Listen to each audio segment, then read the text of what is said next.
Chapitre 37, cet endroit est fou. 5. GRRRRR. Le pêleur arriva à la cachette et regarda autour de lui. La présence du poursuivant persistant ne pouvait plus être ressentie. Soulagé d'avoir enfin secoué le poursuivant, le pêleur commença à dégager les pierres bloquant l'entrée de la cachette. Pensant qu'il pouvait maintenant manger en toute sécurité et récupérer ses forces, son rythme de dégagement des pierres s'accéléra. Concentré sur sa tâche, Pêleur desserra sans le savoir le tentacule couvrant la bouche de Gordon. Gordon ne manqua pas l'occasion. Par ici. C'était le cri le plus fort qu'il ait jamais poussé de sa vie. Graa. Surpris, Pêleur enroula son tentacule autour du cou de Gordon et le souleva dans les airs.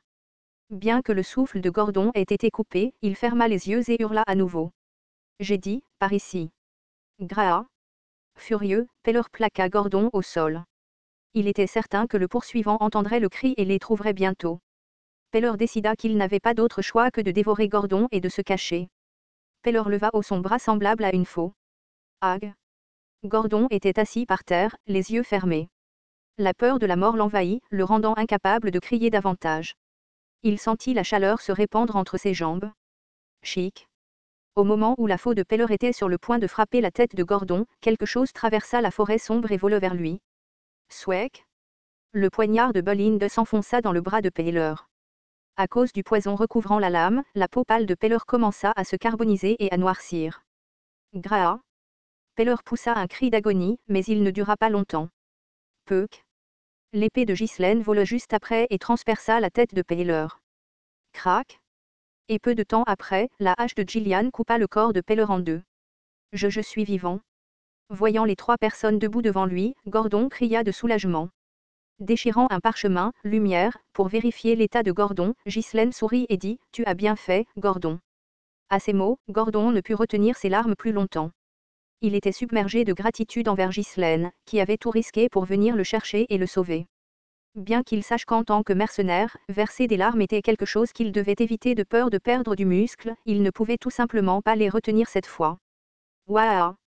Merci beaucoup. Waouh! Alors que Gordon sanglotait terriblement, Bolinde intervint avec un seul commentaire.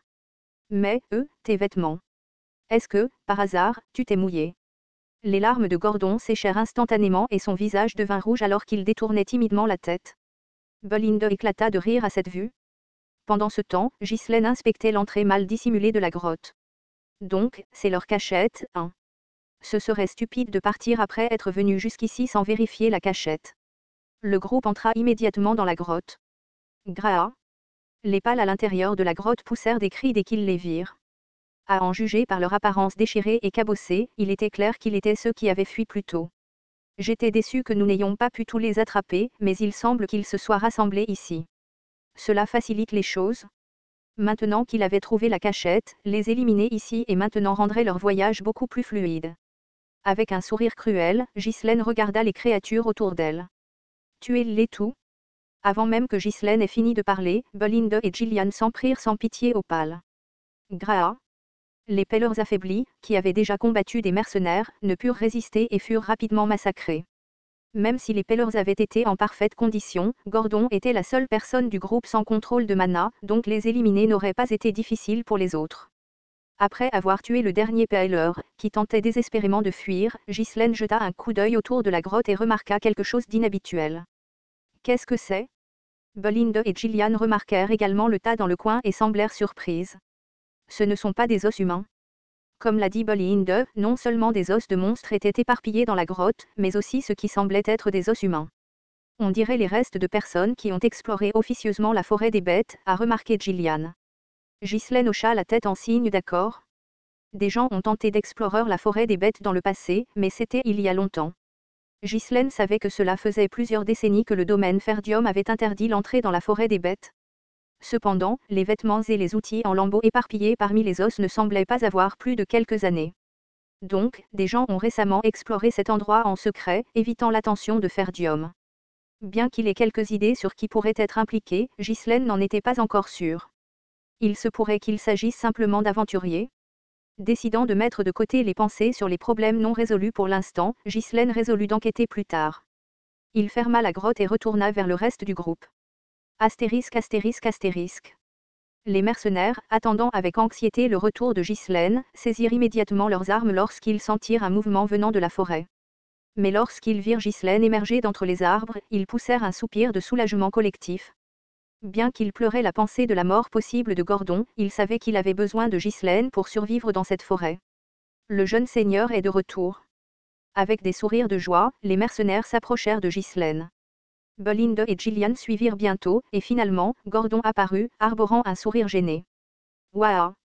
Les mercenaires acclamèrent si fort que la forêt elle-même semblait trembler. Gordon est de retour. Gordon est vivant. Le jeune seigneur l'a fait. Jamais dans sa vie de mercenaire il n'avait rencontré quelqu'un comme Ghislaine. En général, les nobles et les employeurs traitaient les mercenaires comme des objets jetables. Il y avait une attente commune que les mercenaires soient sacrifiés chaque fois que nécessaire, et même les mercenaires eux-mêmes avaient fini par accepter cela comme d'habitude. Mais les actions de Ghislaine allaient au-delà de les choquer, il a remué quelque chose de nouveau dans leur cœur. Leur employeur était une personne, contrairement aux hypocrites auxquels ils étaient habitués. Si nous suivons cet homme, nous pourrions réellement sortir d'ici vivants. Quand un mercenaire a murmuré cela, tout le monde a hoché la tête en signe d'accord. Être un bon chef pour les mercenaires n'était pas difficile. Les nourrir bien, les payer correctement et leur assurer un travail stable. Cependant, pour gagner leur véritable confiance et leur loyauté, quelque chose de plus était nécessaire. C'était la capacité de prendre des décisions et de diriger d'une manière qui pourrait leur sauver la vie, ne serait-ce qu'une fois de plus. Ghislaine s'est battu avant tout le monde, les protégeant, et il avait la détermination de ne jamais abandonner ses partisans. Il était devenu le chef parfait auquel il pouvait faire confiance et qu'il pouvait suivre pour les mercenaires. Ses actions jusqu'à présent ne sont pas une façade. Cet homme est authentique. Ouais. Nous devons récompenser cette sincérité. Qui aurait cru qu'il y aurait un noble comme lui? Apaisés, les mercenaires regardèrent Ghislaine et se rappelèrent le credo mercenaire qu'il avait momentanément oublié sous l'emprise terrifiante de la forêt. Ils avaient retrouvé leur état d'esprit mercenaire d'origine, vivre avec la mort à leur côté. Mais il y avait un homme qui ne pouvait cacher son expression mécontente alors que les autres retrouvaient leur détermination. Son visage se tordait d'agacement. Idiot, c'est juste de la chance. Combien de temps pense-t-il que ça va durer? À la fin, nous allons tous mourir. Manus, qui s'était caché derrière les autres mercenaires, faisant semblant de se battre, avait survécu une fois de plus. Pour lui, cette forêt n'était pas ordinaire. Les monstres ici étaient bien plus forts que ceux de l'extérieur de la forêt, à tel point qu'ils ne pouvaient même pas être comparés. Est-ce qu'il célèbre vraiment une autre victoire? Nous sommes encore à la lisière de la forêt et pourtant nous rencontrons déjà des créatures aussi grotesques. Qui sait ce qui se trouve encore là-bas? Jusqu'à présent, leur employeur avait résolu les problèmes grâce à ses capacités étonnantes, mais en y regardant de plus près, il s'est avéré qu'il y avait eu plus d'une fois des situations dangereuses. Si leur employeur avait été un tant soit peu plus faible ou avait pris une mauvaise décision, ils auraient tous été anéantis à de nombreuses reprises. Je ne vais pas continuer à jouer ce pari dangereux. Vous êtes des imbéciles. Cette fois, ce n'était pas différent. Si le jugement de l'employeur avait été erroné, ils seraient tous morts. Une seule erreur et l'annihilation totale serait inévitable. C'était le point de vue de Manus sur la forêt des bêtes. Bon sang. Si je veux m'en sortir, je dois convaincre quelques-uns d'entre eux de me rejoindre, mais au vu de la situation, cela semble peu probable. Il n'avait pas le courage d'essayer de partir seul. Les monstres errants existeront toujours sans habitat, et Manus s'inquiète de la réaction de son employeur s'il décide de partir. Je dois trouver le bon moment et convaincre quelques-uns d'entre eux de partir avec moi. Même si cela signifie payer une pénalité, je dois sortir d'ici. Cependant, tout le monde était débordant de motivation, débordant même. Essayer de les agiter maintenant échouerait évidemment. Pire encore, ils pourraient finir battus à mort, il valait donc mieux rester silencieux. Une fois que quelques-uns de plus seront morts, ils auront peur et reviendront à la réalité. Manus a enduré cette attente. Bien qu'il soit maintenant plein d'enthousiasme déplacé, il pensait qu'il serait obligé d'affronter la vérité lorsque le danger frapperait à nouveau. Lorsque le jour se leva, les mercenaires finirent de se préparer et commencèrent à bouger. Les pelleurs ayant été anéantis, ils n'y avaient plus besoin de s'inquiéter des monstres qui les traquent. C'est censé être le territoire des pelleurs, n'est-ce pas? Il semble définitivement y avoir moins de monstres dans les parages. Ouais, et ceux que nous voyons ne semblent pas vivre à proximité. Ils errent probablement juste à la recherche de nourriture. Les monstres apparaissaient encore de temps en temps, mais leur nombre et leur fréquence étaient bien inférieurs à ceux d'avant.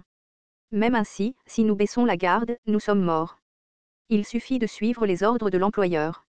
Avec leur attitude transformée, les mercenaires devenaient plus aguerris et plus vifs à chaque bataille. Ghislaine les regardait avec un sourire satisfait. Rien ne vaut le combat à mort. À ce stade, ils sont meilleurs que les soldats du domaine. Bien que les mercenaires individuels soient peut-être plus forts, la croyance générale était que les mercenaires ne pouvaient pas tenir tête à une armée régulière dans une guerre de groupe organisée. Mais les mercenaires sous le commandement de Ghislaine se déplaçaient désormais avec la discipline d'une véritable unité militaire. Leur état d'esprit a définitivement changé. Les batailles étaient toujours dangereuses et les pertes continuaient à s'accumuler, mais les mercenaires ne vacillaient plus. Tout ce qu'ils faisaient, c'était de faire de leur mieux pour suivre les ordres de Ghislaine.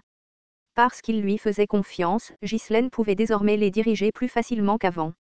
Keo, regardant le groupe bouger comme un seul homme, ne put s'empêcher de laisser échapper une remarque admirative. Ces gars, qui se sont lancés dans l'aventure juste pour l'argent, ont complètement changé. Ils se déplacent comme une véritable armée maintenant. Ils n'étaient pas comme ça avant. Tout cela est grâce à notre jeune seigneur, répondit fièrement Gillian, gardant sa réponse courte et ferme. Keo fit un mouvement des lèvres et détourna la tête. Bon sang, tout le monde penserait qu'il est leur fils caché ou quelque chose comme ça. La langue de Keo lui démangeait de répondre, mais il resta silencieux, sachant qu'un commentaire mènerait à une dispute. Est-ce que je suis vraiment en train de reculer maintenant? Juste parce que je ne veux pas me battre avec ce vieil homme.